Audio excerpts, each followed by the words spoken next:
Hi guys, মই আজি উপস্থিত আছোঁ এই ওদালগুৰি জিলা টংলা পূব প্ৰান্তত পুৰণদিয়া গাঁৱত ৭৪ সংখ্যক অসম সাধু সেৱা সন্মিলনীৰ বাৰ্ষিক অধিৱেশনত উপস্থিত আছোঁ। ইয়াত তাৰে ভিতৰত সোমাই শিৱ মন্দিৰৰ ভিতৰত সোমাল হৈ তাৰে কিছু দৃশ্যাংশ আপোনালোকক দেখুৱালোঁ।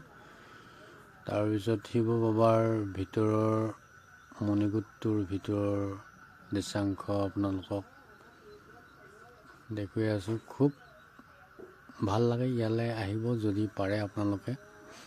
যি বিচাৰে মনত তাকেই পোৱা যায়।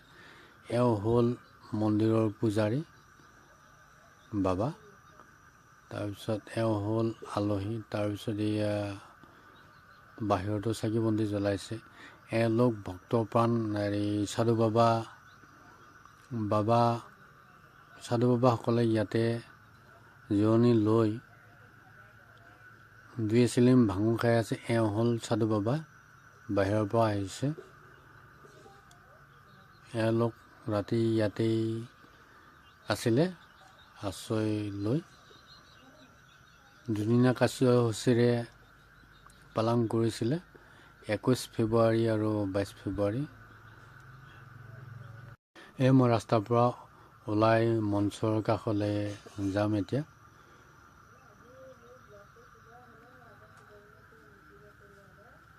চাই ল'ব আপোনালোকে। এয়া মঞ্চৰ কাষলৈ আহি আছোঁ। মঞ্চৰ অনুষ্ঠান আৰম্ভণি হৈছে। ভক্তবিলাক বহি আছে। ভকত বৈষ্ণৱ, সাধু বৈষ্ণৱ, আচলতে সাধু বৈষ্ণৱৰ অনুষ্ঠান হয় অধিৱেশন। এয়া ভক্তপ্ৰাণ ৰাইজ। মঞ্চৰ সন্মুখত যথেষ্টখিনি সমাগম দেখা গৈছে। সঁচাকৈ বহুত আনন্দৰ অনুষ্ঠান হৈছে এই পুৰণিয়া অঞ্চলবাসীৰ বাবে।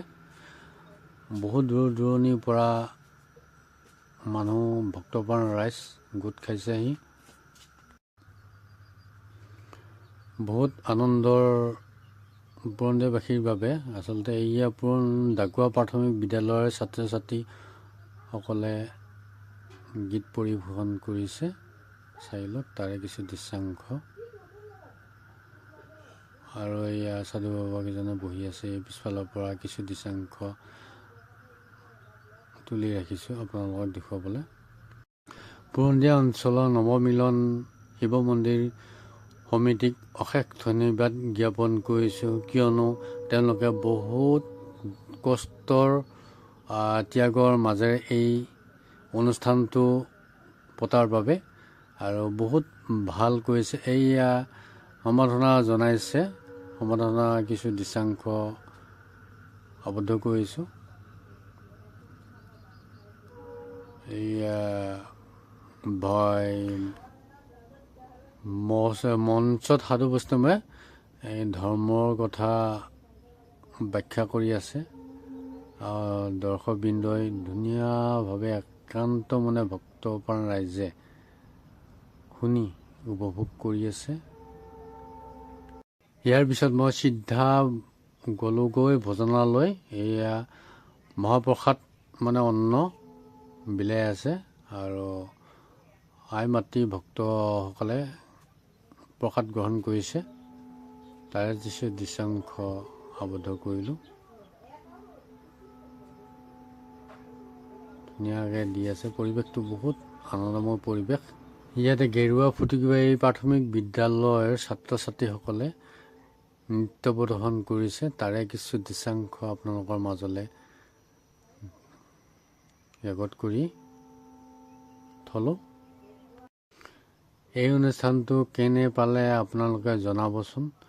আৰু মোৰ চেনেলটোলৈ নতুন যিবিলাকে আহিছে তেওঁলোকে ছাবস্ক্ৰাইব লগতে বেল আইকন দবাবলৈ নাপাহৰিব, যাতে যিকোনো ভিডিঅ' মোৰ পৰা আহিলেই আপোনালোকে কাৰেণ্ট পাই যায়। আৰু ভাল লাগিলে লাইক কমেণ্ট কৰিবলৈ নাপাহৰিব। আপোনালোকৰ আশীৰ্বাদতে মোৰ এই চেনেলটো, নতুনকৈ অহা চেনেলটো আগবঢ়াই গৈ আছোঁ। আপোনালোকৰ যথেষ্টখিনি মৰম আশীৰ্বাদ কৰিছে আপোনালোকে, তাৰে বহুত ভাল লাগিছে। সাধু মাতৃ এগৰাকীয়ে ধৰ্মৰ বিষয়ে কৈ আছে আৰু ভক্তপ্ৰাণ ৰাইজে ধুনীয়াকৈ একান্ত মনে শুনি আছে।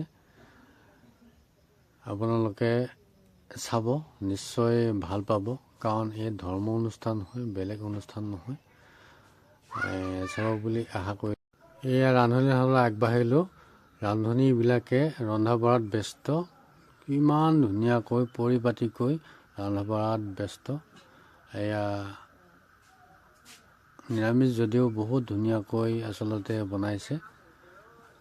এনেকৈ বনালে আমিষৰ কোনো প্ৰয়োজনেই নাই। আপোনালোকে চাবচোন, ইমান ধুনীয়াকৈ, ইমান ধুনীয়া পৰিপাটিকৈ। এয়া মই খাবলৈ বহিলোঁ দুপৰীয়াৰ অন্নমুঠি মহাপ্ৰসাদ।